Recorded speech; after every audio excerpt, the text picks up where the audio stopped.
Assalamu alaikum everyone. Welcome to my YouTube channel and today we are going to learn present continuous tense. आप लोगों ने कभी notice किया है कि इसको प्रेजेंट कंटिन्यूअस टेंस क्यों कहा जाता है? इसको कंटिन्यूअस नाम क्यों दिया गया है? और वो ऐसे कौन से बेसिक रूल्स है जहाँ पे कंटिन्यूअस को यूज़ किया जाता है, यानी प्रेजेंट कंटिन्यूअस टेंस को यूज़ किया जाता है? इसकी डेफिनेशन क्या है? इसका स्ट्रक्चर क्या है?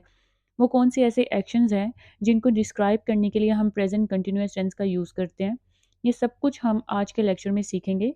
So stay tuned with me and at the end of the lecture, I have added some examples for you so that you can easily understand the present continuous tense, and there are some exercise questions as well.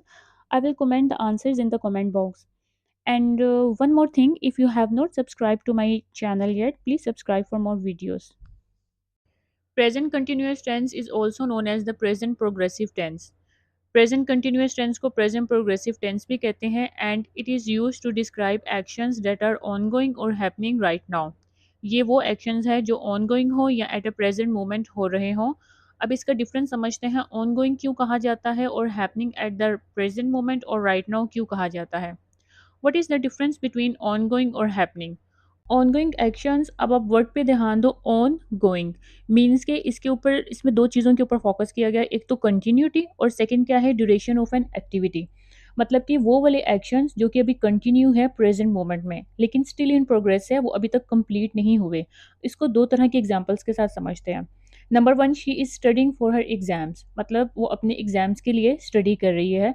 ये उसका continue action है, मतलब ये वो पढ़ाई कर रही है तो उसका पढ़ाई करना क्या है, कंटिन्यू है, लेकिन वो स्टिल इन प्रोग्रेस है कि वो कब तक प्रोग्रेस में रहेगा, जब तक उसके एग्जाम्स नहीं हो जाते।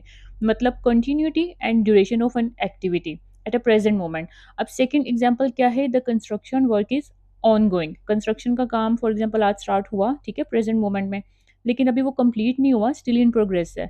तो इस तरह के एक्शंस को हम ऑनगोइंग एक्शंस कहते हैं, like something that is continuous and still in progress.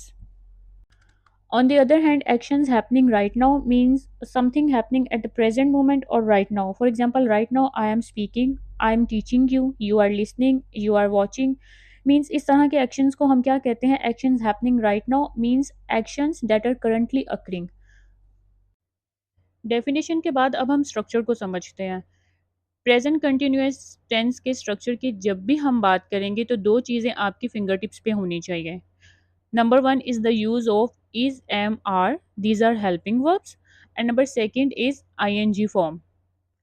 इसको आप मेन स्ट्रक्चर कंसीडर कर लो जो कि हर सेंटेंस में यूज होगा, is, am, are plus ing। Okay, इसका यूज हम ही, शी, इट के साथ करेंगे। For example, he is, she is, it is.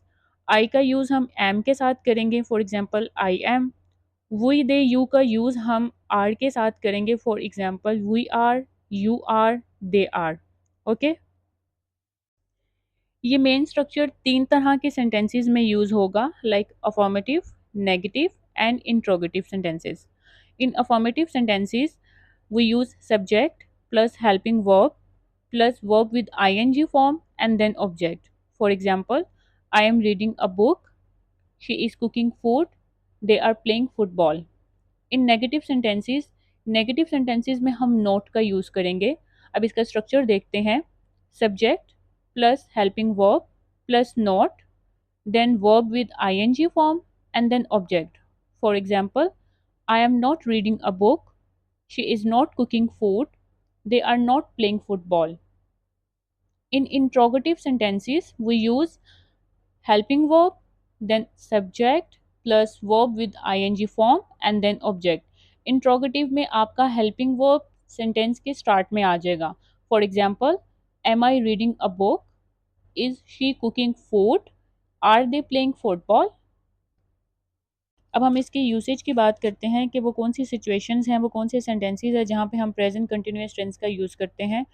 We use continuous tense with those actions that are happening right now, for temporary situations, for future plans, for irritating habits, and for changing or developing situations.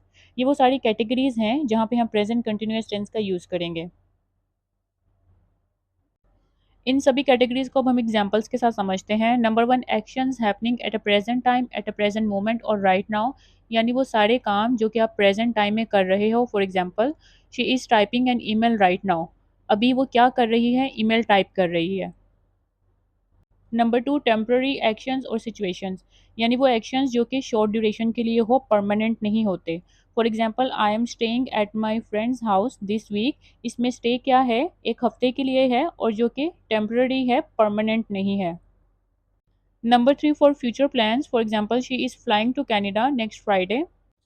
Number 4, repeated actions और irritating habits, for example, you are always interrupting me when I speak.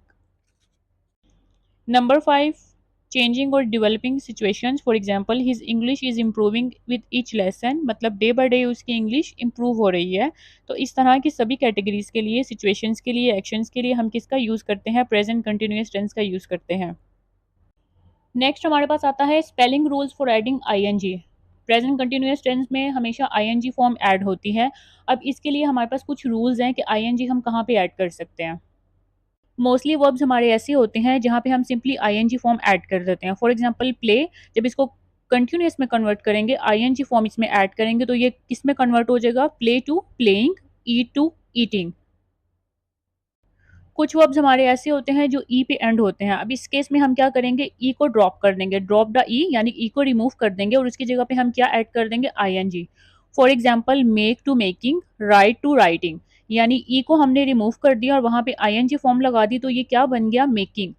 Right में ई को remove कर दिया, ING form वहां पे add कर दी, right to writing. Next हमारे पास कुछ वर्ब्स ऐसे आते हैं जो डबल ई पे एंड हो रहे होते हैं, वहां पे भी हम सिंपली आईएनजी फॉर्म ऐड कर देंगे। फॉर एग्जांपल सी कहाँ पे एंड होता है, डबल ई पे एंड होता है, एस डबल ई सी। तो इसमें आईएनजी फॉर्म जब हम ऐड करेंगे तो ये क्या बन जाएगा, सीइंग, यानी कंटिन्यूअस फॉर्म की जब हम बात करेंगे सी टू सी, यानी आईएनजी फॉर्म हमने ऐड की। इसी तरह फ्ली टू फ्लीइंग, फ्ली में हमने डबल ई पे एंड हुआ, आईएनजी फॉर्म ऐड कर दी तो फ्लीइंग बन गया। नेक्स्ट हमारे पास वर्ब्स ऐसे होते हैं जो आई ई पे एंड हो रहे होते हैं। अब यहाँ पे आई ई को हमने किससे चेंज कर देना है, वाई से चेंज कर देना है, ठीक है, और उसके बाद हम I N G form add करेंगे।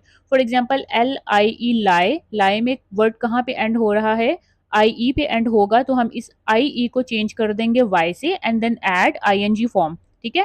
For example L I E lie to lying, L Y I N G lying, die to dying, D I E die, I E को रिमूव किया, वाई ऐड किया, then I N G form इसमें add कर दी, dying, D Y I N G dying. अब last में हमारे पास जो रूल आता है उसके लिए आपने एक फॉर्मूला याद रखना है, C V C, C for consonant and V for vowel.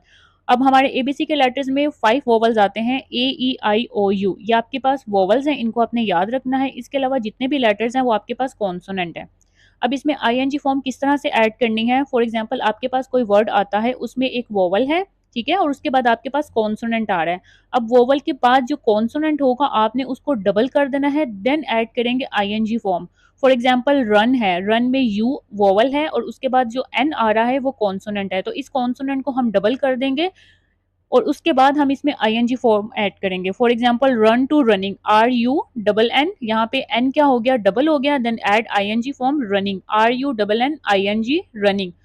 Seat to sitting, S I double T I N G, I क्या है, वोवल है, टी क्या है, कॉन्सोनेंट है, टी को डबल किया and then add ING form.